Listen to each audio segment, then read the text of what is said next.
Oi, pessoal, tudo bem? Eu sou o Alex, eu estou aqui em Milão. A gente está enfrentando aqui a questão da epidemia do coronavírus. A cidade ela abriu a segunda-feira, dia 4 de maio, faz uma semana mais ou menos que a gente está com essa situação da abertura. As pessoas voltaram a sair na rua, voltou a existir um movimento muito grande de gente e pessoas se reunindo nos parques, na beira dos rios, nos locais públicos, né? Uma preocupação bem grande sobre o aumento, possível aumento de contágio aqui, que estava mais ou menos controlado, o número de mortes caindo, né? Hoje a gente está aqui com a Arlete, né, que ela é funcionária pública do município de São Paulo, e que a gente quer saber um pouco da Arlete, como que está a situação, tanto na cidade quanto no país, né? E especificamente em relação aos funcionários públicos da cidade, principalmente aqueles que trabalham com a questão da saúde na linha de frente no enfrentamento à questão da pandemia do coronavírus. Oi, Arlete, tudo bem? Como você está? E a situação Oi, em São Paulo especificamente, como que está a situação dos funcionários da saúde, dos funcionários públicos municipais? então, alô a todos. O que eu tenho que dizer é que os profissionais de saúde e também os trabalhadores, todos os trabalhadores de saúde, né? No caso, eu sou uma assistente administrativa, tenho o pessoal do apoio. A gente está com medo, porque a epidemia aqui, a pandemia, ela está descontrolada, já está descontrolada já há algumas semanas, né? Mas nós já temos dados bem ruins, né? Por exemplo, um terço das mortes que ocorreram no estado de São Paulo ocorreram aqui na cidade de São Paulo, né? E já temos mais de 2.100 mortes confirmadas. No entanto, nós temos 2.650 óbitos que são considerados suspeitos. Então, você vê que já sobe para quase 5.000 mortes por Covid, né? E é isso, todos trabalhando com medo, não estamos recebendo em quantidade suficiente, não estamos recebendo os EPIs, né? É uma máscara que dura, a validade dela é de um dia, e ela tem que ser usada por 2, 3 dias. Nós nos contaminarmos é muito grande. Tanto é que a todo momento a gente vê pelas redes sociais anunciada a morte de mais um funcionário da saúde. Eu vi aqui uma notícia, né, que no Brasil tem mais enfermeiros mortos do que aconteceu aqui na Espanha e na Itália e na Espanha somados, né? Aqui, por exemplo, morreram bastante médicos, mas eram aqueles médicos, a maior parte, médicos de base, ou seja, né? Aqui as pessoas vão primeiro nesse médico de base, que é um médico que mora perto da sua residência, para depois ir para um hospital, alguma coisa assim. E no começo, e durante muito tempo, não tinham equipamento de proteção individual para esses profissionais, né? Aí, você acha que a morte desses profissionais da saúde, os enfermeiros, ela se dá somente por falta de UPI? Ou entram outras questões em jogo aí, de gente com uma idade mais avançada trabalhando? Como que está essa situação? Então, os profissionais, os trabalhadores de saúde com mais de 60 anos e os que têm, por exemplo, diabetes, pressão alta, problemas do coração, eles podem se afastar, né, dependendo da chefia. Mas mesmo assim isso não evita, né? Evita que as pessoas se contaminem. Eu acho que o número a falta de EPIs adequados e em quantidade e qualidade adequados transforma os profissionais da saúde em grandes alvos de contaminação e também de proliferação, né? No começo da crise, para você ver como a gente estava bem desabastecido de EPIs, os profissionais que trabalham em hospitais, eles estavam se arranjando, como não tinham aventais, eles estavam transformando sacos de lixo em avental. E não é adequado, né? Não é adequado, não protege e não é adequado. Então, aos poucos, muita reclamação dos trabalhadores, nós conseguimos receber mais EPIs, mas não na quantidade considerada suficiente, satisfatória, né? Essa questão dos sacos de lixo, ela ocorreu nos pronto-socorros ou especificamente nos lugares onde tem mais casos de Covid? Como que foi? Nos hospitais, nos próprios hospitais e pronto-socorros da cidade, né?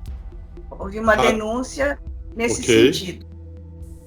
Vocês receberam uma denúncia nesse sentido, que tinham que adaptar porque eles não tinham recebido o equipamento de proteção individual e eles estavam tendo que adaptar com esse tipo de material, então, a proteção. Exatamente. E também tem os trabalhadores de OS, né, das organizações sociais, que em algumas unidades eles sequer estão recebendo EPIs. E quando eles fazem uma reclamação ou um pedido para a chefia, eles sofrem um assédio moral por isso. Então, só para entender, em São Paulo você tem uma parte grande da saúde pública da cidade que está na mão dessas organizações sociais, certo? Sim, uma grande parte. A maior parte, né, melhor dizendo. A maior parte. A parte que está na mão, que é a prefeitura que está fazendo a gestão, as pessoas estão recebendo os equipamentos de proteção individual? Estão recebendo, mas pouca quantidade. Não o suficiente, mas estão recebendo. E onde as organizações sociais fazem a gestão, nem todas as organizações sociais estão passando os equipamentos, é isso? Exato. É bom a gente lembrar, né, esclarecer, que as organizações sociais eles estão gerindo, administrando as unidades de saúde, mas com dinheiro da prefeitura. Né? Okay. Muita gente pensa que é com dinheiro dessas empresas, e não é. É dinheiro da prefeitura. Né? Então, eles estão fazendo, na verdade, é isso. A terceirização da saúde, ela provoca a baixa qualidade tanto do atendimento, quanto para o atendimento do público, quanto para os próprios funcionários. É isso que acontece. Então, é engraçado, né? Engraçado não, é trágico, na verdade. Seria engraçado se não fosse trágico. As organizações sociais recebem o dinheiro da prefeitura, que a prefeitura poderia investir diretamente na saúde. Ela pega esse dinheiro que ela não investe diretamente na saúde, repassa para as organizações sociais, né? As organizações sociais abocanham esse dinheiro e não repassam um serviço minimamente de qualidade, nem no que diz respeito a fornecimento de equipamentos de proteção individual para aqueles profissionais que estão enfrentando a pandemia na ponta, né? Que estão enfrentando diretamente a pandemia, atendendo diretamente quem está infectado com Covid, é isso? Isso, exatamente isso. Nossa, a gente sabe como que funciona, mas é um absurdo vendo que o número de mortes dos profissionais da saúde é tão grande assim. Exato, e isso atrapalha, inclusive, a nossa luta sindical, né? Porque você separa dois grupos grandes de trabalhadores, né? os da UES, que são CLTs, e os da prefeitura, que são efetivos, né? E esses são sindicalizados, nós estamos sindicalizados. E o sindicato das OS, né, ele não é tão forte, assim, não é tão organizado quanto o nosso. Enfim, e eles nem têm uma organização sindical de base, né, como nós temos. Enfim, realmente a terceirização, eu acho que essa pandemia ela está evidenciando todos os problemas do SUS, né? A falta de gestão, a falta de financiamento, né? Essa terceirização que não realmente não traz bons frutos, né? E também a falta até de unidades de saúde. Em São Paulo, por exemplo, o maior número de hospitais de unidades de saúde está concentrada no centro da cidade e nos bairros nobres, né? São os bairros tradicionais do centro e nos bairros nobres. E a periferia, ela está desassistida, né?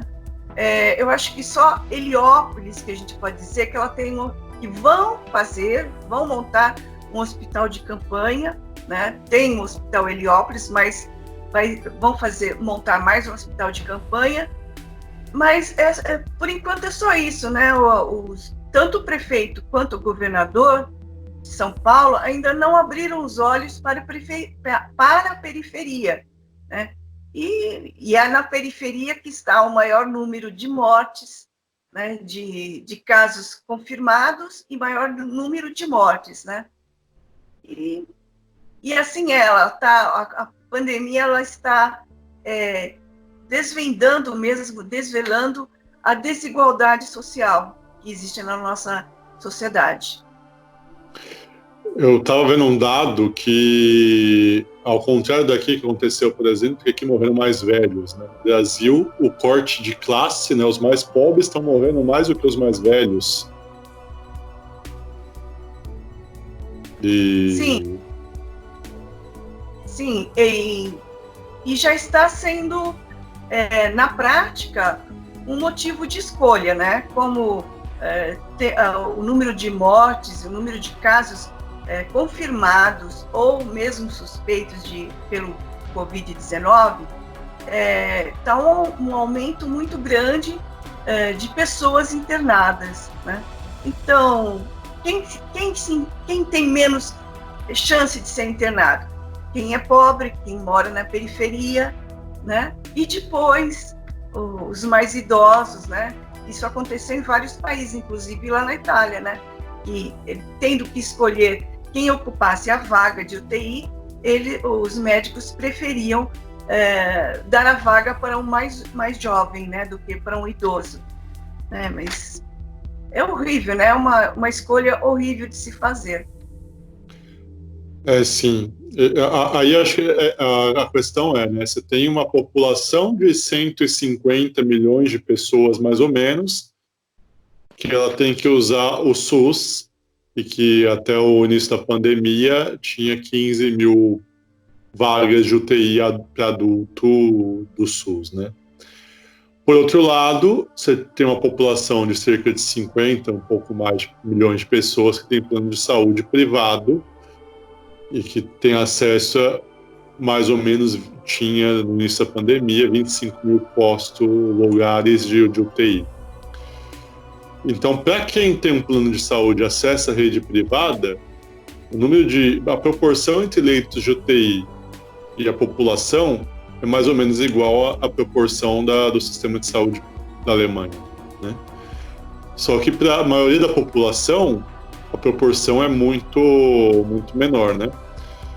E pelo que eu vi, você tem uma briga, né, entre os estados aí, alguns querendo fazer a requisição das unidades de saúde do serviço privado, né, das UTIs do serviço privado. Óbvio que pagando rios de dinheiro público para esses hospitais privados, né, mas alguns lugares resistindo, mesmo recebendo dinheiro público para ceder o leito privado, porque tem um corte de defesa dos mais ricos, da vida dos mais ricos no Brasil, antes mesmo desse corte que existiu aqui na Itália de defesa dos mais novos, né?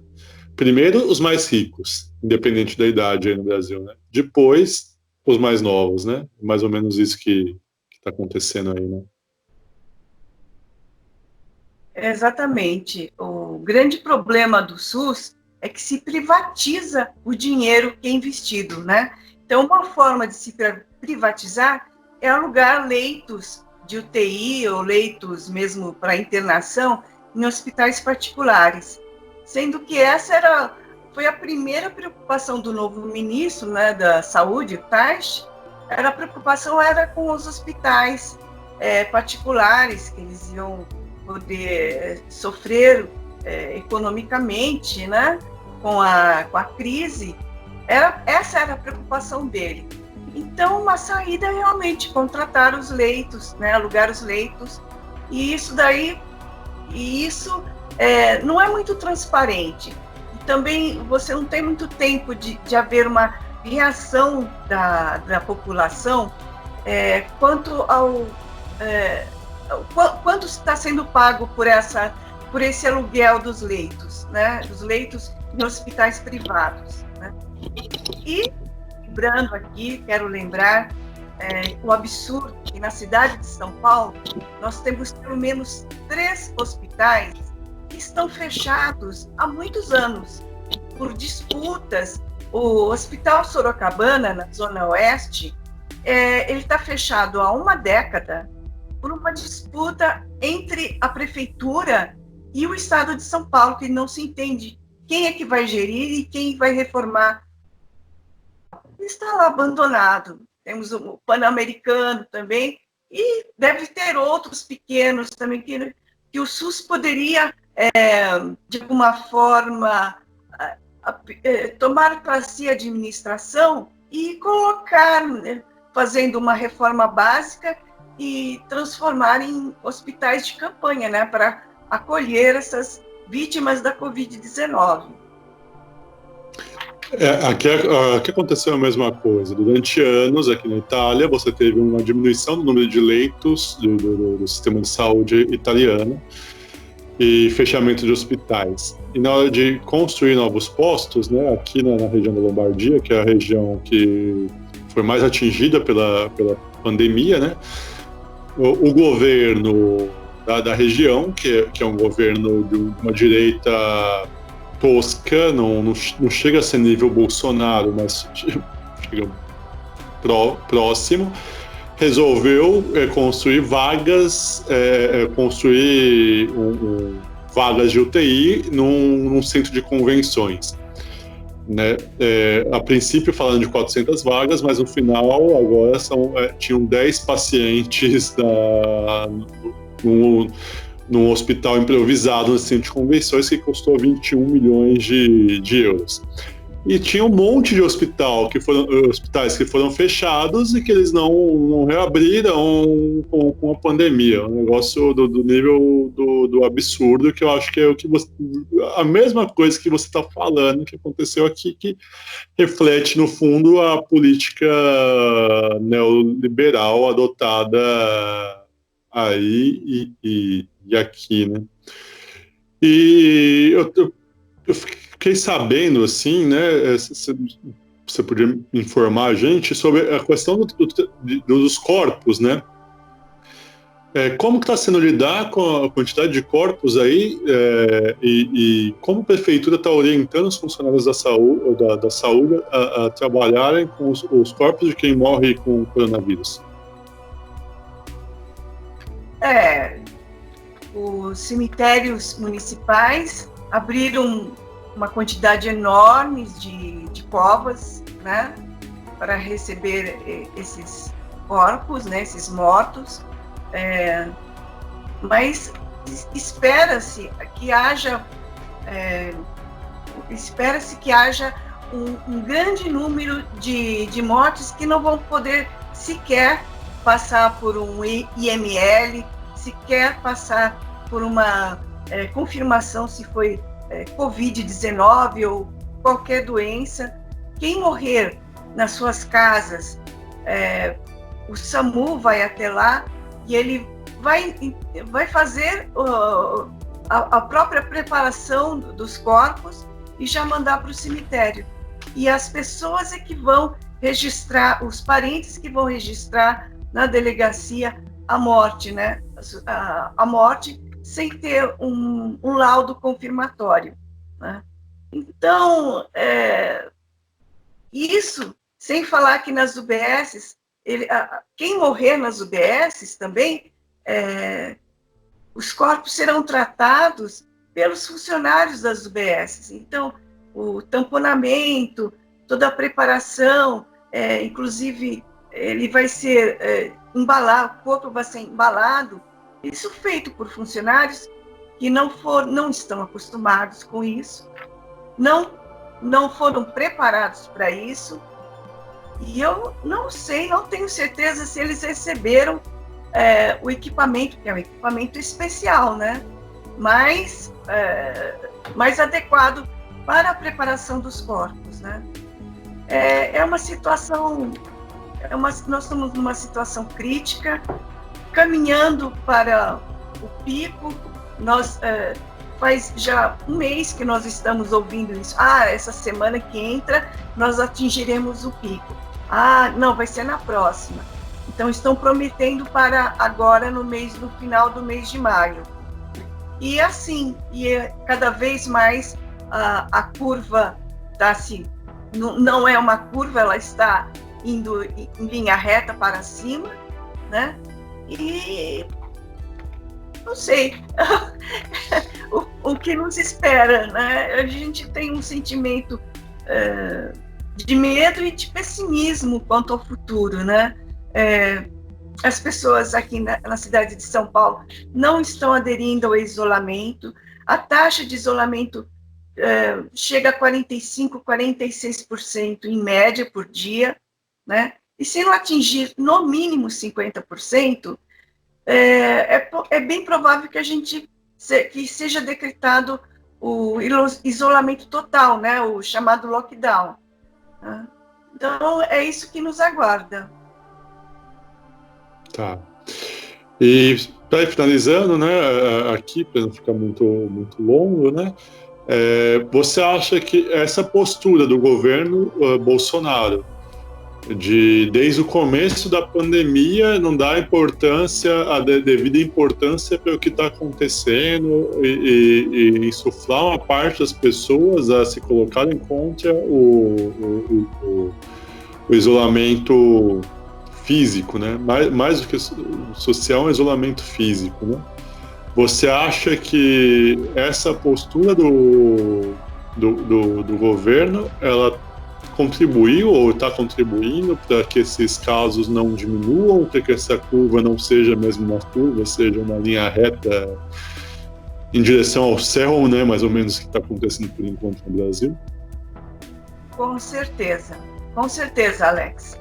Né? O Brasil já chegou ao triste número, né, de ser o segundo do mundo em número de mortes por dia. Só perdemos para os Estados Unidos. E, no entanto, o presidente continua falando que é preciso acabar com a quarentena, que é preciso que a economia não pare, né? Que as pessoas voltem a trabalhar, e que é apenas uma gripe, que as pessoas... Ele chegou a chamar as pessoas que estão em isolamento, que aderiram ao isolamento, chamá-las de covardes, né? Hoje ele está dando um churrasco, hoje, sábado, dia 9 de maio, ele está dando um churrasco para mais de 70 pessoas, né? E muita gente... Né? Muita gente se baseia nele, né? Não é tudo isso que vocês estão falando. Se o presidente não está preocupado, por que eu vou estar, né? Então, exatamente, o próprio presidente está causando um grande número de mortes. Ele é responsável por uns 10% de mortes, assim se foi calculado, né?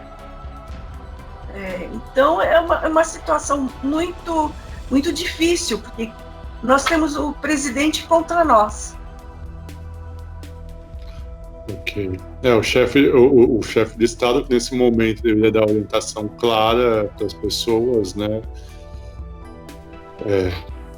Tentando pelo menos preservar as vidas, não está fazendo isso, né? Pelo contrário, está contribuindo para que mais mortes ocorram. Arlete, você tem mais alguma coisa que você queira falar? Algum recado para as pessoas? Fique à vontade. O que eu tenho para falar é que fiquem em casa, usem máscara, sigam as instruções para o melhor controle, para manter a sua higiene, lavar bem as mãos, né, com muita água e sabão, e seguir todas as recomendações dos cientistas, da ciência, porque do nosso presidente, nós, com o presidente não podemos contar. E que vivam cada dia o seu dia a dia e aproveitem a vida. Ok, certíssimo. Obrigado, viu, Arlete? Qualquer coisa a gente volta a se falar, tá bom? Abraço, tchau, tchau. Tchau.